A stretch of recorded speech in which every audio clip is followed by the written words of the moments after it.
CGTN, China Global Television Network.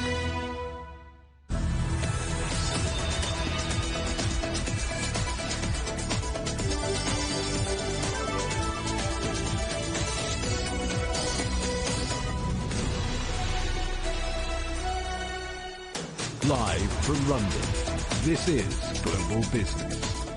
Hello, welcome to the programme. I'm Jamie Owen. And I'm Robin Dwyer. Our top stories. The United Nations Secretary-General hits out at big oil at the World Economic Forum in Davos, accusing the industry of lying about climate change. And I'll have the latest on the frank conversation between China's Vice Premier Liu He and US Treasury Secretary Janet Yellen, who met face-to-face to talk trade.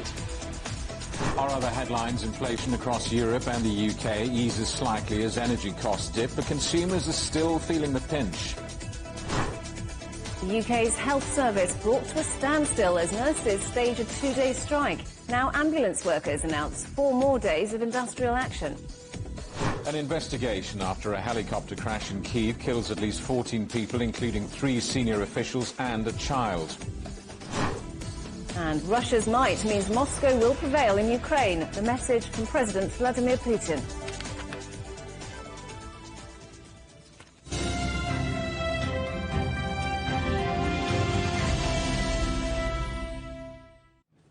The United Nations Secretary-General has hit out at big oil, accusing the industry of lying about climate change. Antonio Guterres was referring to documents revealed last week which show the oil giant Exxon knew about the dangers of global warming decades ago, but actively suppressed the science to protect their profits.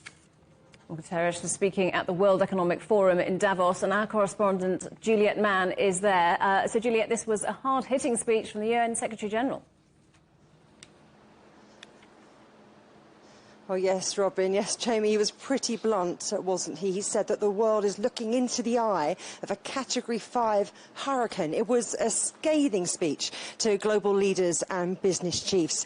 He said that the world is in a sorry state and the gravest levels of geopolitical division and mistrust in generations are undermining efforts to tackle global problems, and that is making inequality, that gap, widen even more. He said big oil peddled big lies, just like tobacco, and really in terms of climate change, the world is being plagued by a perfect storm that's coming from many fronts. Take a listen. We are flirting with climate disaster. Every week brings a new climate horror story. We learned last week that certain fossil fuel producers were fully aware in the 70s that their core product was making our planet. And just like the tobacco industry, they rode roughshod over their own science. Some in big oil peddled the big lie. And like the tobacco industry, those responsible must be held to account.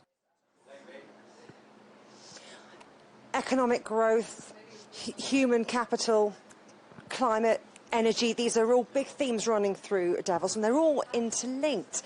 And you know, there's not one size fits all. There's not one generic response to it. Some of the delegates here are saying to me, look, there are going to be some people, some communities who suffer from the green transition. And then others saying, oh, hang on, then on that hand, developing and emerging economies should be able to continue at their own pace. In fact, the president of East Timor, Jorge Ramos Horta, he said, look, our economy relies on oil and gas. It's our bread and butter. We're going to continue to use it. Take a listen. For those who talk about no more new oil and gas explorations, I would tell them, please tell it to the Americans, tell it to the Europeans, tell it to Saudi Arabia, to Venezuela, not us, because we are very new in oil and gas. And our contribution to CO2 emission is 0.0000, endless zeros. It's -8 degrees here in Davos, but it turns out it's not as cold as it could could be if it wasn't for global warming. And that's why a group of Arctic scientists have set up a camp here in Davos. And that way they want to bring their urgent message about climate change to all of the business leaders and the delegates here at the World Economic Forum. Our correspondent Peter Oliver went to investigate. Camped out on a mountain, a team of experienced Arctic experts and climate scientists have gathered to raise what is at stake for us if we do not take action. Not for them, the luxury of Davos's many swanky hotels. They have eschewed the billionaire's playground for a tent in the snow, but they come with a serious message. The Arctic overall is warming 4 times faster than the rest of the planet on average. Some parts, that's 7, where I do research, 7 times warmer, and we're now finding that maybe there's places where it's, 12, 13, 14 times faster. We're not actually acting, we're not actually doing what we're saying we could be doing and what we are doing. So we need to take that action, because we have the saying in polar research that what happens in the poles, what happens in the Arctic doesn't stay in the Arctic. It's not just seasoned scientists who've been spending the night under these tents here on the mountainside in Davos. There's also a team of youth activists who've decided that they want to devote their lives and their careers to climate science, as it's one of the most important fields in the world today. So climate change has been affecting both our countries drastically. We have severe weather events happening all year round, sometimes droughts and floods happening simultaneously in different regions. And that leads to avoidable diseases like mosquito-borne diseases and potentially another pandemic. So we need climate action now that considers the most affected areas of the world. In the corridors of the World Economic Forum, among the biggest goals of the world's business and political elite is getting post-pandemic economies back in the black. What Arctic Base Camp is saying is that cannot be at the expense of green targets.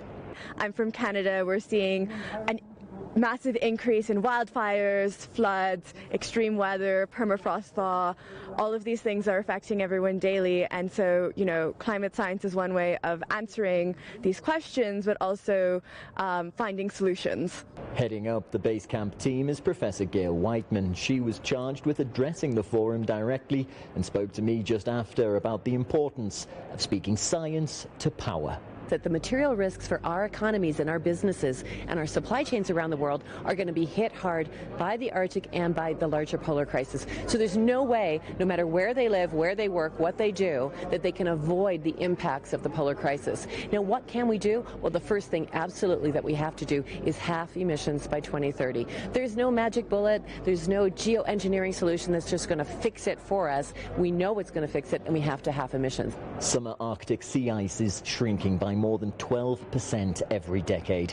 Unless some action is taken, the best models predict that by 2050, the Arctic Ocean could become ice-free for the first time ever, which would come with catastrophic consequences for all regions of the planet. Peter Oliver, CGTN, Davos, Switzerland. The cost of living crisis is another thread that's running through all of these sessions here in Davos. European governments have this year spent billions trying to help people keep their energy bills under control, to tackle that and to really address energy poverty. And at the same time, they're looking into alternative solutions for greener, cleaner and still cost-effective fuels. So why don't we talk now to our guest, Marco Alvarez. Thanks very much for joining me. Thank you. Thanks for having me. He's the CEO of Tree Energy Solutions, which is a green hydrogen company. So I bet everybody wants to talk to you here. That's kind of right. We're very popular. We didn't used to be 3 years ago when we were talking about hydrogen. So energy shortages, higher prices. There's a bit of a scramble going on between European companies, isn't there, for lower emission fuels. How can you help? So the great news is that you can make electricity in a sunny place at $10 per megawatt hour, and fossil energy now costs $70, $80, $100 a megawatt hour. So the solution we have in mind to turn electricity made from solar into hydrogen actually will then end up in a much cheaper energy system. And Chancellor Scholz just today in his speech, his whole speech was about hydrogen and how Germany will rely on imported cheap hydrogen to keep its industry competitive. And that's really what I think the IRA is also about. But you're not yet there yet. It's going to take some subsidies and some investment. So what do you think is holding things up? Not much, actually. We don't really need the subsidies, and the investments are coming. So as a company, we're building Europe's largest LNG terminal in Germany, and we will use that to import hydrogen converted into what we call ENG. So it's hydrogen that becomes natural gas, and so we solve all the infrastructure issues. So the first big volumes are going to start to come in 2025, 26, which is around the corner from an energy perspective. And where does all this fit into Ursula von der Leyen's European plans for the transition to net zero? You know, big subsidies. Good news, bad news, great progress? News. Europe has to catch up. Europe was #1, and now today China's #1. The US is #2 with the IRA. The Gulf is coming out kicking on hydrogen as well. So Europe really has a lot of catching up to do. It's lost its leadership, and it has to find a way to compete. The race to the top is very good news for climate and very good news for the availability of cheaper and cheaper energy going forward. And are you just Europe-focused, or are you looking to export to other markets? You know where I'm thinking. So we want to produce in Texas, in the Gulf, in Australia, in sunny places. We call it PPWS, put the panels where it's sunny. Nothing will beat cheap solar in a sunny place. And the cost of moving that solar energy through hydrogen into where the markets are in Japan, in Korea, in Europe is very cheap. So this is about building a new system based on much cheaper energy. You didn't mention China. What's the outlook for the market there? Well, China is doing really well. My book was translated into Chinese, The Hydrogen Revolution, and China's you had to get the plug in. China's really investing. I said it's taken a #1 position, so it's really doing it seriously. So how much of an issue do you think climate is at Davos? I mean, 150 sessions here. I mean, do you think it's pushed right up the agenda? Well, I think it was much higher on the agenda when I was here in May, and I think it's the crisis gave a lot of new voice to kind of anti-ESG capitalist movement, which is present here. So I think it's not COP, and it's not like how it was in May. I think the war really got people focused more on energy scarcity and energy prices than on climate. Mark Alvaro, it's an absolute pleasure talking to you. Thank you very much. You. So he thinks that climate was a bigger thing at Summer Davos in May. And, of course, the global economy and the impending global recession, something, Robin and Jamie, that is really at the forefront of many of these delegates' minds. And Juliet, let's just move away from climate change for a moment, because China's Vice Premier Liu He has met with US Treasury Secretary Janet Yellen not far from Davos, where you are. How significant is that?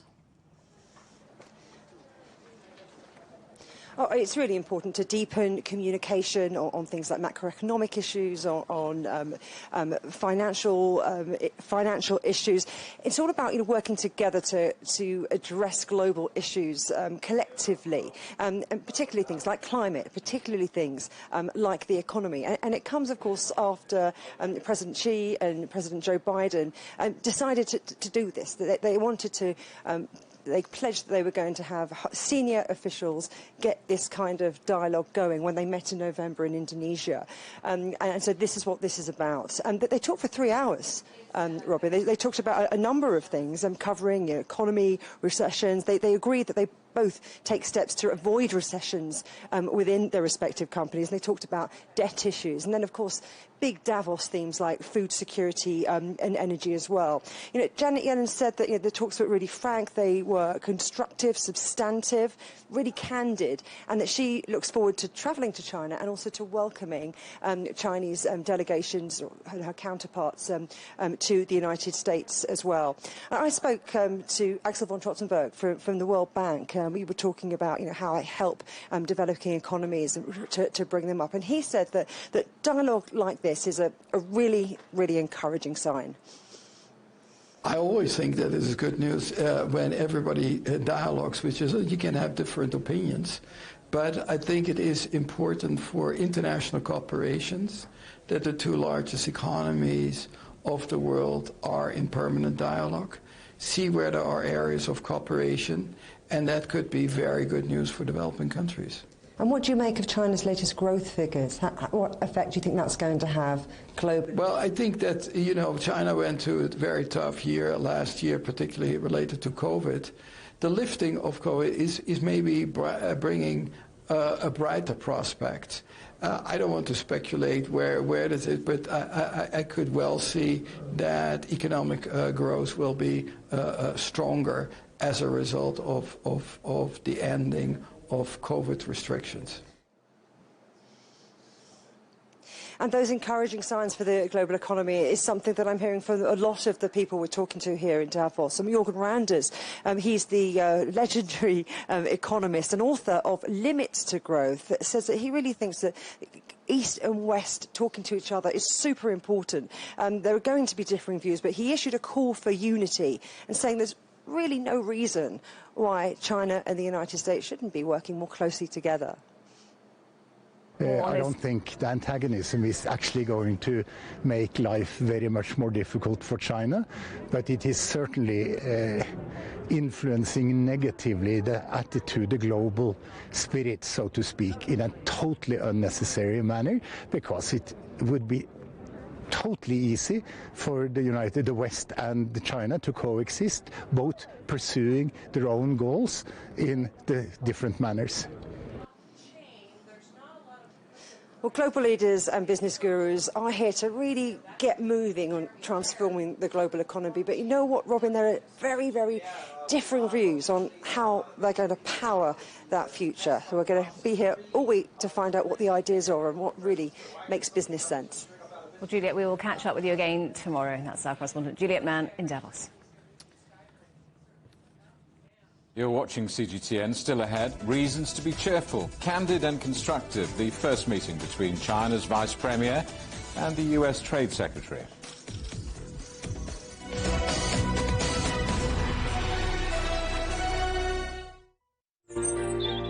Ever wondered what's the difference between a bear and a bull market?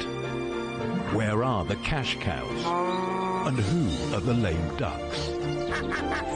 And what exactly are black swans, grey rhinos, and unicorn companies? Make sense of it all with Global Business, only on CGTN. There's a new agenda for a new world, accelerating change in almost every part of our lives. It's shifting the norms of how we work, travel, and connect. How we think, interact, and develop. It's a new reality, a new agenda with me, Juliet Mann.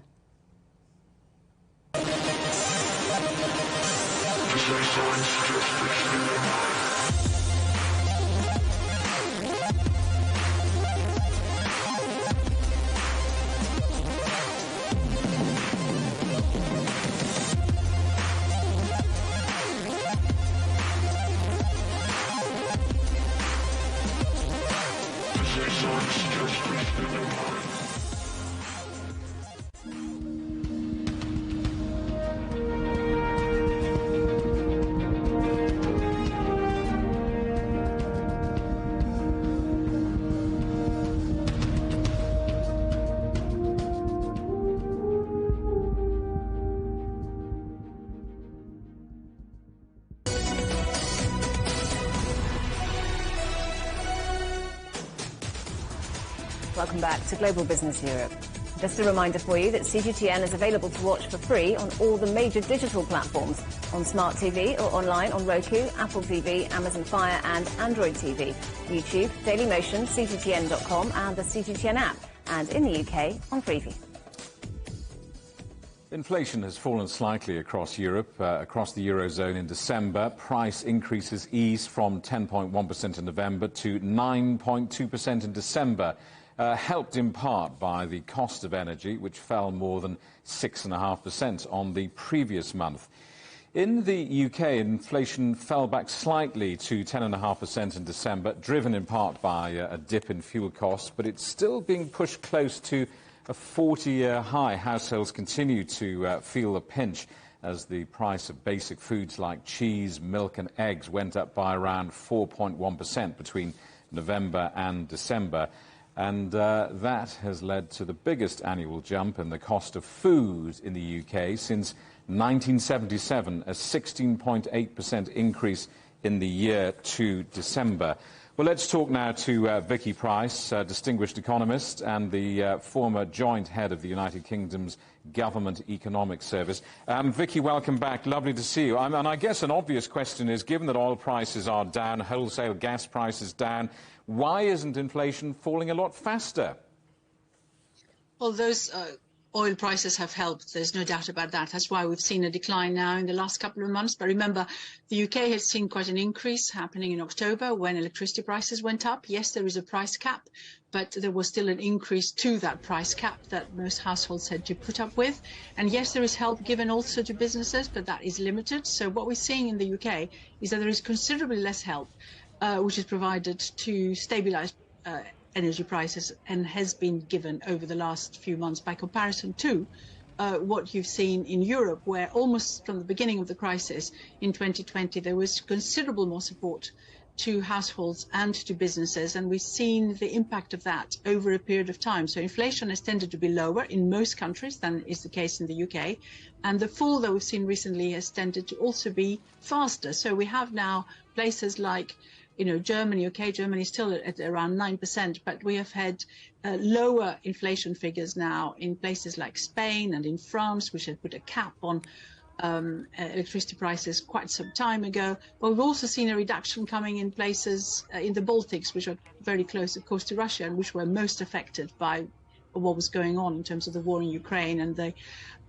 stopping of supplies of gas to them. So you've seen that decline happen overall. The UK has been a bit slower for the reasons that I mentioned, but also we had other problems. We have a tighter labour market with higher costs in terms of paying for workers that are now in scarce supply. We lost lots of people because of Brexit. Lots of people have withdrawn from the market completely because of health reasons. We're now trying to get them back, including the over 50s who had also exited the market in quite large numbers. So there is an attempt to do something about this, but overall I think we're stuck with a little bit higher inflation and a path of slowdown, but not as fast as elsewhere. To what extent are these numbers perhaps easing the fears of a recession? Well, that's interesting, because the one input there that I mentioned is a very tight labour market. So what we've got is still demand out there. People have been able to pay the higher prices, for example, for restaurants and food more generally, and bars and hotels and travel. So all that is still happening, but we've got serious problems nevertheless. Manufacturing has been slowing down quite significantly. We've seen construction slowing down. So there are major fears in terms of the cost of living, because with inflation being so high, wages have not kept up with that. So we have serious problems with real disposable incomes. We have taxes going up in the UK, which isn't the case in many other countries. So I think slowdown is definitely there. We may not have an actual recession this last 2 quarters, because maybe this last quarter of 2022 will not have seen a decline, but all the forecasts are that this cost of living pressures will still lead to probably a recession, or certainly almost no growth over the next 6 months at least. Vicky, good to see you. Thank you very much indeed for coming back on the programme. Vicky Pryce talking to us there from London. Thank you.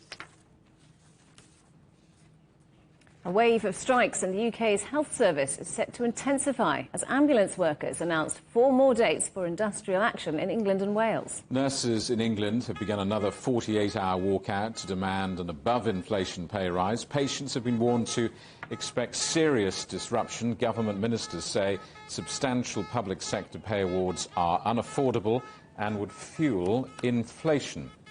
Well, let's talk to our correspondent, Andrew Wilson, who's following the story. These strikes are about to get worse, aren't they?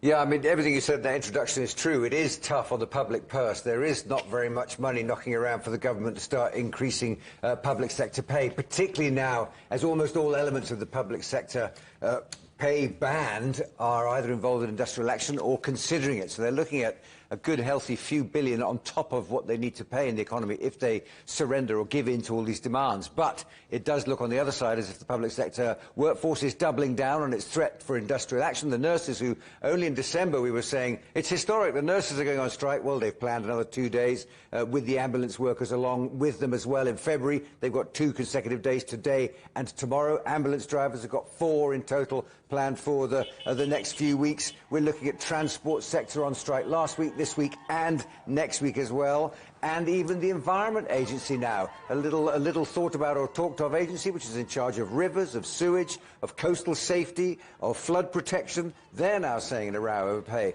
they're going on strike as well. All this pointing at the government. What are you going to do about it? Keir Starmer, in the Prime Minister's questions today in the House of Commons, challenged the Prime Minister, talking about waiting times for ambulances, which should be 18 minutes maximum, stretching into 2, 3, 4 hours in some cases. Prime Minister finding it difficult to respond to that, accusing Labour of not backing them, clamping down on strikers with a new bill they're preparing. So it's getting messy, it's getting political, but thus far both sides seem entrenched on either side without any agreement coming out of it. So nurses on strike, ambulance workers going on strike, the National Health Service in crisis, and more people are turning to private healthcare instead. I mean, anecdotally, that is the case. There's definitely stories of people, and it's not hard for a journalist at the moment to go out and find someone who's decided to go private who otherwise wouldn't have, particularly as for £150 or something like that, the $200, the average middle-class family can afford to get themselves audience with a private general practitioner if otherwise it means 2 or 3 weeks wait to see their own GP. So there is a certain drift, and indeed 1 in 8 of patients now have sought some sort of private care this year, or in the last 12 months, and half of those have been doing it out of their own pocket. Now, the traditional approach to private healthcare is that you get an insurance policy, and the insurance company covers it if you do need private healthcare. But you can just take your credit card and pay for it, and it appears some people are doing that. Now, whether or not that's leading to an erosion of the NHS or the building gradually of a 2-tier system is still a matter for debate. But earlier I spoke to David Hare, who's Chief Executive of the Independent Healthcare Providers Network, and sought his opinion on this issue. I see no evidence that there's a sort of kamikaze political strategy to try to run down the NHS. It would be a very questionable political strategy to do that, given how highly valued the NHS is and how important healthcare is to any government, frankly, not just in the UK. I think we've encountered a number of challenges. There are clearly growing cost pressures on every health system, the NHS included, as medicine improves, as technology improves, as the demographic ages, and we know people consume around 90% of healthcare in the last 5 years of life. And you know, it's great that people are living longer. That brings additional challenges to the health service. This has always been a political football in the UK, with the left wing generally accusing the Conservative Party of wanting to, by stealth, they say, run down the National Health Service and turn it into something more akin either to the American system or perhaps the European system. The European system is a social insurance type system which is part funded by the government, part funded by people making donations through their paychecks, graded considering how much they want, the healthcare they want, and how much they can afford to pay. The American system is a sort of strictly private insurance system. The UK free at the point of need is the mantra for the National Health Service. Now, in truth, there's no real sign of that being taken away at the moment. But listening there to our guest, it's quite clear that elements of the private healthcare system do have a role to play in the National Health Service. In other words, if you need to go for an X-ray or you need some sort of test on the National Health Service, the National Health Service itself may contract a private contractor to conduct that test because it's cheaper, easier and quicker to do it. That doesn't mean necessarily it's whittling away the health service itself. It just means it's a different allocation of funds. The debate that's going on at the moment centres more around Brexit, jobs, post-pandemic chaos and the structure of the health service. It doesn't appear necessarily politically to be under threat at the moment, except that neither Labour nor the Conservatives seem to be able to come up with a formula that's impressing the public about how to move it forward, facing the problems that it has got. Andrew, thank you very much. Our correspondent, Andrew Wilson. Marvel films are set to return to China after a 3.5-year gap that's cost Disney hundreds of millions in ticket sales. Superhero blockbusters Black Panther: Wakanda Forever and Ant-Man and the Wasp: Quantumania are set to be released in February. They will be the first Marvel films to play in China since 2019. Burberry says it's seeing promising signs of recovery in China following the ending of coronavirus lockdowns. The luxury brand said sales fell by 23% in the Chinese mainland in the final quarter of last year, offset by a boom in Europe, where sales rose 19%. The British luxury firm reported 1% growth in the final quarter of 2022, a sharp drop from 11% in the previous quarter. China and the United States have agreed to increase communication during a candid, substantive and constructive meeting. China's Vice Premier Liu He and United States Treasury Secretary Janet Yellen met in Zurich in Switzerland. Well, let's talk now to Hosak Makiyama, who's Director of the European Centre for International Political Economy. Welcome back to the programme. Good to see you. So both the United States and China saying that they're ready to talk again. Is this a reset in what's been a somewhat difficult relationship? I think the meeting between Secretary Yellen and Vice Premier Liu He is perhaps symptomatic for, at least under the current circumstances, there are still common challenges, especially when it comes to global management of the macroeconomics. We still have a cost of living crisis across the world. We have the recession threat, and we have piling debt in both economies. And to be fair, these matters have to be managed constructively, and Treasury has always been the go-to place, the dialogue, the first as well as the last resort, actually, that we have seen over the last few decades between United States and China. And we can see that the dialogue between these two departments has been fundamental in keep the conversation going. However, I don't think the meetings we've seen now in Davos necessarily changes the zeitgeist of, let's say, the economic conflict and sanctions and export controls, etc. It will not basically scale back anything, but it will at least keep the dialogue open on the common challenges that we're facing in 2023. And there has been plenty of discussion on trade in recent days between the United States and China, as well as the EU. What have they been focusing on?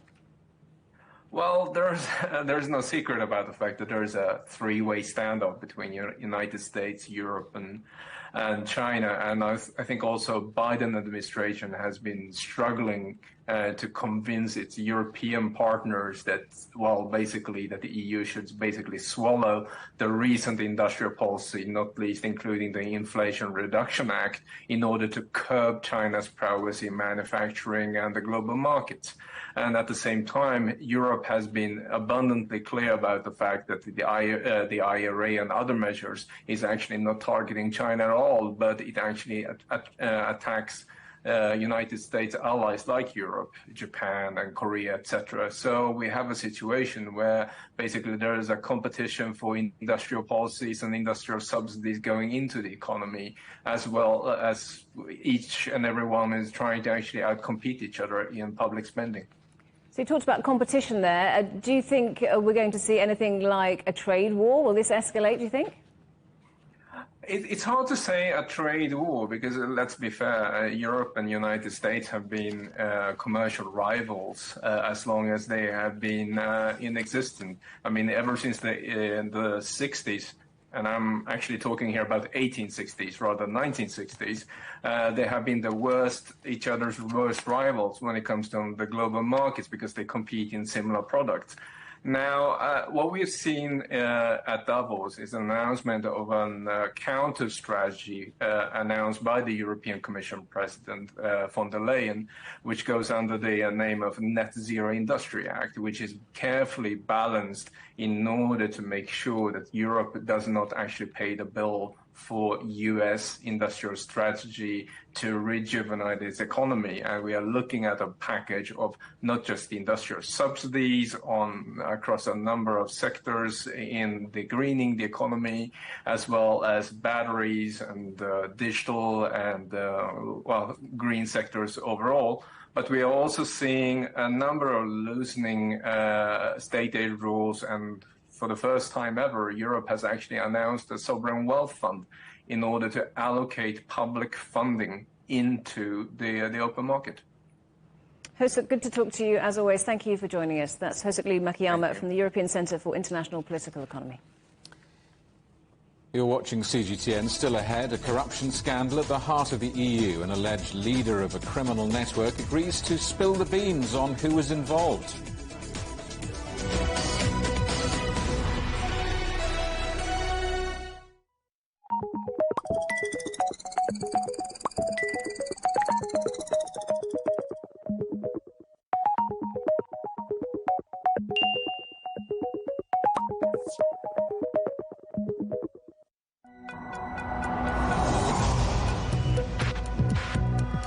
Each day, there are millions of stories. Each one can open new perspectives, new possibilities. Wherever you look, we are there to see, discover, explore. We put the pieces together to find what really matters to you, all around the world, all around the clock. Our reporters are at home across the globe. From our headquarters in Beijing and production centers in Washington, Nairobi, and London, China Global Television Network. Stories from across the globe, reaching people across the globe. CGTN. See the difference. Facing the unknown is always difficult. In a world in turmoil, it's easy to lose orientation. But when the storms come, we have to see the possibilities, reinvent, find new opportunities, discover a path forward. CGTN. See the difference. What do we mean when we talk about the difference? The difference is in the detail, in the background, defense ministers from the wider angle and perspective of every story. Wherever the story may be. CGTN. See the difference.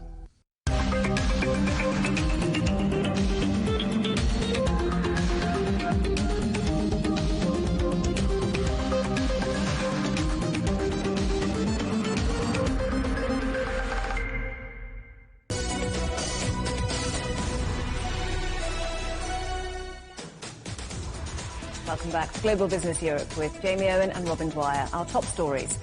The United Nations Secretary-General hits out at big oil at the World Economic Forum in Davos, accusing the industry of lying about climate change. Inflation across Europe and the UK eases slightly as energy costs dip, but consumers are still feeling the pinch. And the UK's health service brought to a standstill as nurses stage a 2-day strike. Now ambulance workers announce 4 more days of industrial action.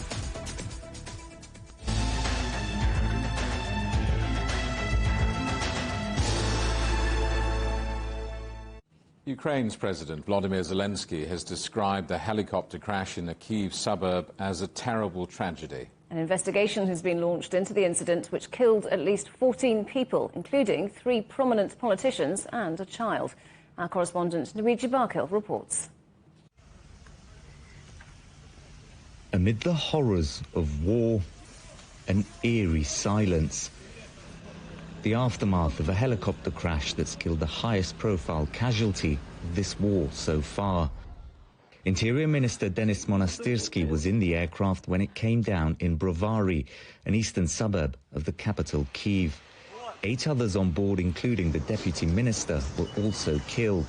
As it crashed near a kindergarten, there was civilian loss of life too, including at least 3 children. We just heard an explosion and we ran out. My daughter ran to get my granddaughter. She goes to the nursery. We took her. Everything was on fire over there. Shocked residents and rescue workers struggling to come to terms with what happened, even after Brovary saw fierce fighting earlier in this war. Monastyrsky was one of Volodymyr Zelensky's closest aides. The president's office says he was travelling to the front line when the incident happened. It's not clear yet if this was an accident or part of the conflict, that's nearly a year old. Helicopters here have usually flown low in that time to avoid missiles. Investigations are underway into the cause, and there's been support from further afield. The European Union's chief, Ursula von der Leyen, telling Ukrainians, "We are mourning with you," a message reinforced on the battlefield. We will continue our military support thanks to an increase of the European Peace Facility. The time is now. They urgently need more equipment, and I'm personally in favour of supplying tanks to Ukraine. Speaking shortly after the crash, Russia's foreign minister said there was no hope for peace talks and blamed the West for blocking them. As the man responsible for Ukraine's national security, Monastyrsky's loss will be felt far and wide here. Officials will hope it galvanizes rather than hurts morale in the fight for Ukraine's survival. Naweed Jabarkil, CGTN. Russia's leader says he has no doubt that his country will achieve victory in Ukraine. President Vladimir Putin was speaking to workers during a trip to an air defense factory as Russia marks the 80th anniversary of the end of the siege of Leningrad.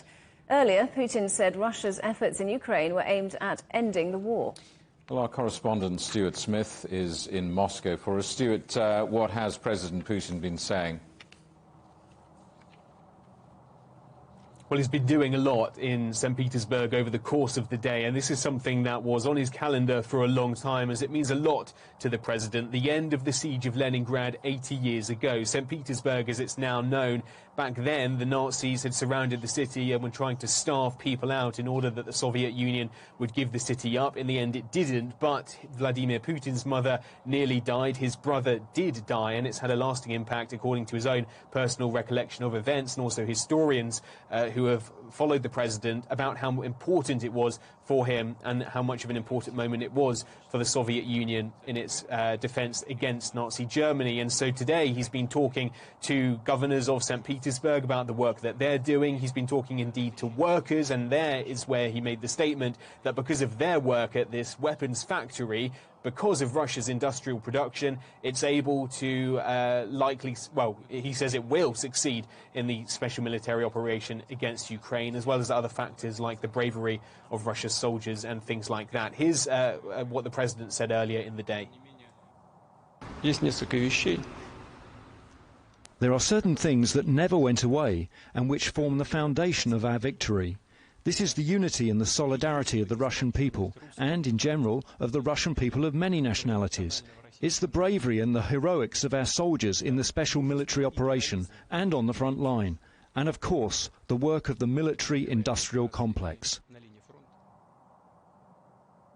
Now, also on the same day, Sergei Lavrov, the foreign minister, was giving his annual 2022, his annual assessment of the year gone by, this case 2022, when Russia started this so-called special military operation. Like the president, he said it would result in success, but he did say for the first time that Russia was not willing to negotiate with Volodymyr Zelensky, the Ukrainian president, in a similar move to what Kiev did to Russia when it said it would not negotiate with Vladimir Putin, the Russian president. Regardless, Lavrov said that there had been no serious proposals, as he put them, from the West. And so in terms of looking into 2023, Sergei Lavrov said Russia would win, but he can't imagine what the world would look like when it eventually does. Stuart, thank you for that. Our correspondent Stuart Smith in Moscow. The head of NATO says the war in Ukraine is at a pivotal moment and Kyiv needs a significant boost in weapons and other support. Jens Stoltenberg made the comments on the sidelines of the World Economic Forum in Davos, while defence ministers from the military alliance also gathered for talks in Brussels. Well, let's talk to our correspondent Rosie Burchard, who's in Brussels. So, Rosie, these talks come ahead of a big NATO gathering in Germany on Friday. Absolutely. NATO chiefs of defence gathered here in Brussels, really trying to do this balancing act to weigh up these two big priorities. On the one hand, to keep up support for Ukraine, and remember, NATO says it will stay by Ukraine's side for as long as it takes. But on the other hand, to ramp up their own defences, because as you can imagine, countries on NATO's eastern flank, countries like Poland, Lithuania, Latvia, that are geographically quite close to Russia, to Ukraine or to Belarus, well, they feel there are additional threats to their security at this time, and they would like to see more soldiers, more weapons, arming up that eastern flank and to boost those defences there. But of course, as more weapons are sent to Ukraine, well, that means that NATO ally stocks are depleting too. That's why NATO nations are looking to try and ramp up arms production lines again here in Europe. But beyond that, there's also a kind of elephant in the room today as NATO chiefs of defence met, and that is they are all waiting, or some of them at least waiting with bated breath, to see if Germany is going to greenlight the export of main battle tanks known as Leopards. We might get an announcement on that at that key meeting on Friday. For now, Ukrainian officials are waiting to hear. They would like that to be a yes, and if it is indeed a yes from Germany, well, that will be the music to the ears of those officials in Kiev. Rosie, let's talk about this ongoing corruption scandal surrounding the European Parliament, because there have been some significant developments, haven't there? Absolutely. So this scandal is has been dubbed Qatargate, essentially, by local media. That is because Qatar is suspected of being involved in a sort of cash for influence scheme here in Brussels, involving even a vice president of the European Parliament, allegedly. Qatar denies involvement. That European Parliament vice president, called Eva Kaili, denies involvement as well, denies any wrongdoing. But now there is a latest bombshell in this scandal, which has so many twists and turns until now, and that is that a gentleman called Pier Antonio Panzeri, he is a former member of the European Parliament, and he's been charged with leading a criminal organisation suspected of essentially heading up this alleged bribery scheme. He has signed a plea deal with Belgian prosecutors under which he will essentially spill the beans. So there may be some people in Brussels and elsewhere in the world that are quaking in their boots, because he says he will tell all, and he will in exchange get a shorter prison sentence. Rosie Burchard in Brussels, thank you very much. Microsoft plans to cut thousands of jobs in a worldwide shake-up of its workforce. The layoffs, which will begin as soon as Wednesday, are the largest the tech giant has made in 8 years. It comes just ahead of its second quarter earnings next week. Well, let's talk to our correspondent John Terrett in New York. So, John, more bad news for the US tech sector. Yes. And we learned this yesterday when I was down on the trading floor, which I could do later in the day for the global business out of Washington, D.C. Word came through down there that Microsoft was about to chop about 5% of its workforce, about 11,000 workers. And now today, this morning, here in New York comes the confirmation. Microsoft employs about 220,000 people around the world and it is indeed getting rid of 5% of them. It says 10,000, mostly software engineers, I believe, will be going by between now and the end of September. But Microsoft has apparently been getting rid of about 1,000 workers around the world in the course of the last year or so through natural wastage. So that will be retirement and contracts ending and that sort of thing. So that does indeed bring the total to 11,000, which is pretty much 5% of their workforce. And as you say, this is the latest sign of a tech slowdown that is going on. We've had other huge job cuts recently from the likes of Meta Platforms and Twitter, you know about. Amazon, of course, is cutting 8,000 of its workers, mostly at headquarters rather than the people that deliver or package the stuff. And that starts today at Amazon, today, this Wednesday. And also another company which you don't know too much about, which is called Salesforce, which is a very big Dow Jones component. They help smaller businesses and other businesses to run their own businesses better. It is actually quite a major Dow component. They're cutting jobs as well. And so too, only last week in the crypto arena, Coinbase and Crypto.com getting rid of 20% of their workforce each. The reason is, and who knew this? I mean, I didn't know this. I don't know whether you did, but I did not. But they've been taking on people left and right during the pandemic. And now they have too many people. And in Microsoft's case, the problem is that everybody upgraded when they were working from home in 2020 and 2021. So they've got everything now. There's no need for them to upgrade their PCs or their whatever it is that they've got. They've got it. So that's the problem that Microsoft faces going into 2023, a slowdown in sales potentially. I wouldn't worry too much about these people, though, because they are mostly software engineers and they will get other jobs. The problem for them, I think, is that they're going to have to come to terms with working for potentially a much less prestigious company. But certainly that is the leading business news this morning in America, guys. Let's move on to one of the other big stories, John. Elon Musk being sued by Tesla shareholders. What's the story behind this legal action, behind this court case? Well, I remember this day very, very clearly. It was back in 2018 when he sent out a tweet in the days before he owned Twitter, you understand. This was in August of 2018, and he said these words: "I'm thinking of taking Tesla private at $4 420. That means $420 per share. And then he tweeted, and this was the bit that's got him into trouble, he then tweeted, funding secured. So we all thought, great, fantastic, okay, so Tesla's going to go for $420 a share, $420 a share. People bought into it left and right. There was a frenzy of buying on Wall Street. The trouble is the funding was not secured. Oh dear, he'd been talking to the Saudis, who, by the way, even today are big investors in Twitter. They were when it was a public company, and they still are, even though it's a private company. He'd been talking to them, but things were not secured, and I'm afraid the Tesla share price in that era never went as far as $420 per share. So now, 4 years on, shareholders who did buy into the myth are suing him in a San Francisco court with a jury saying, basically, you cost us lots of money. Now, the problem is a sidebar to this story, because that was in August of 2018, and a few weeks later, in September of 2018, Elon Musk was seen smoking cannabis on a podcast with Joe Rogan, which is one of Spotify's things. It's very, very popular, and there he was smoking a spliff on this thing with Joe Rogan. Now, the problem with that is that 420, as you know, is a signal. It's a code for marijuana and that kind of thing. And I'm afraid a lot of people took against Elon Musk for doing that. And it left the impression that when he tweeted thinking of taking Tesla private at 420, he'd actually been on the weed. That's the feeling that we were all left with, okay?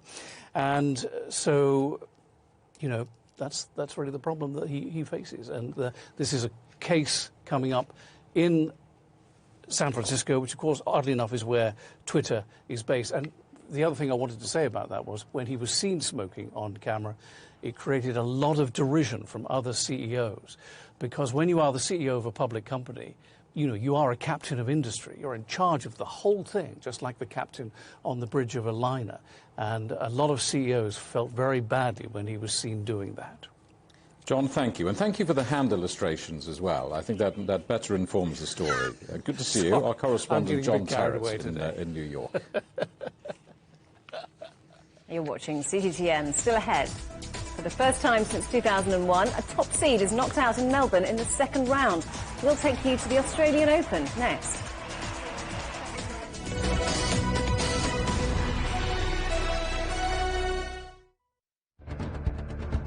Events have consequences. Words create impact. Unprecedented scenes that we saw. The clean-up operation is now well and truly underway. Parts of southern Europe remain in a state of emergency. Context gives meaning. People make history. Far more than 1,000 people have come here today. But authorities are still on high alert. So now we've actually become the border on this road. A complex world demands a comprehensive view. But with the cleanup efforts more or less under control, the economic impact is bound to ripple across the country. There's plastic pollution everywhere. Because the world today matters for your world tomorrow. This is the living area of the crew. The focus is firmly on future technologies. Well, this is something completely different. The world today, every day on CGTN.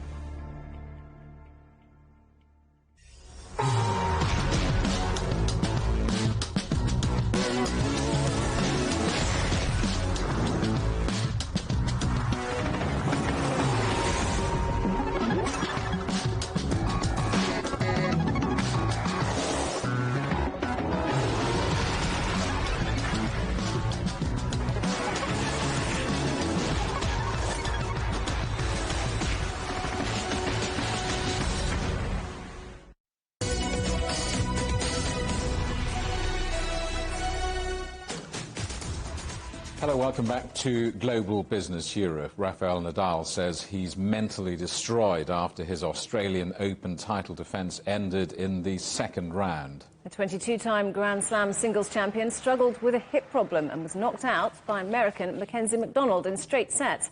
It's the Spaniard's earliest Grand Slam exit in 7 years, and the first time since 2001 that a top seed has been knocked out in Melbourne in the second round. Well, the former US Open winner, Emma Raducanu, is also out of this tournament. She lost to 7th seed Coco Gauff in a match that paired up two stars of women's tennis. Like Nadal, Raducanu struggled with injury in her match, with her opponent paying tribute to her resilience in forcing a second set tiebreak. female footballer has won a landmark maternity pay ruling that she says will act as a wake-up call to clubs. Sarah Björk-Gunnarsdottir, the captain of the Iceland national team, took her former club Lyon to a FIFA tribunal after they failed to pay her salary during pregnancy. FIFA maternity rules brought in 2021 state that players are entitled to a minimum of 14 weeks maternity leave at 2/3 of their salary. The French champions were ordered to pay her full salary plus interest. OK, let's talk holidays. It's big business, and after the pandemic, the trade is hoping for a bounce back all around the world. Madrid is playing host to one of the world's most prestigious tourism fairs and is expected to welcome its largest number of visitors since coronavirus. Our correspondent Ken Brown reports. Around 200,000 delegates and visitors will walk through the doors of Madrid's IFEMA exhibition centre over the next 4 days. 3 years ago, this place was home to the largest COVID field hospital in the country. That is now a distant memory as the King and Queen of Spain welcomed industry professionals from all over the world. It is estimated that 1 in 10 people globally are employed in the tourism sector. Here in Spain, it accounts for around 15% of the country's total GDP. Industry leaders feel the future now looks a lot brighter for everyone involved. I think the general feeling is overwhelming positive. And why? Because we have just passed and left the very difficult period. These years of the pandemic has been terrible for all the sector, and I think the sector has been very resilient. And this year is like the first normal year after the pandemic, and all the sector is looking forward to leaving that behind and working and making business, and that's the aim the main aim of Fitur. There's a lot of optimism here in Spain in terms of tourism this year. Industry leaders are even predicting that they may beat records set in 2019 by as much as 5%. That could mean as many as 90 million visitors arriving this year. The recently reopened Chinese tourism market looks set to play a significant role for the industry. The relaxed travel restrictions on testing and quarantine mean the doors have now fully opened. Chinese tourists spend more than any other nation per person abroad, something that could prove to be a game changer in 2023. I believe this year will be amazing for tourism worldwide. It's been almost 3 years since the start of COVID, and the world has gone back to normal. Everyone's keen to go traveling around the world again. There is still some uncertainty over the global economic outlook and high inflation rates in many countries.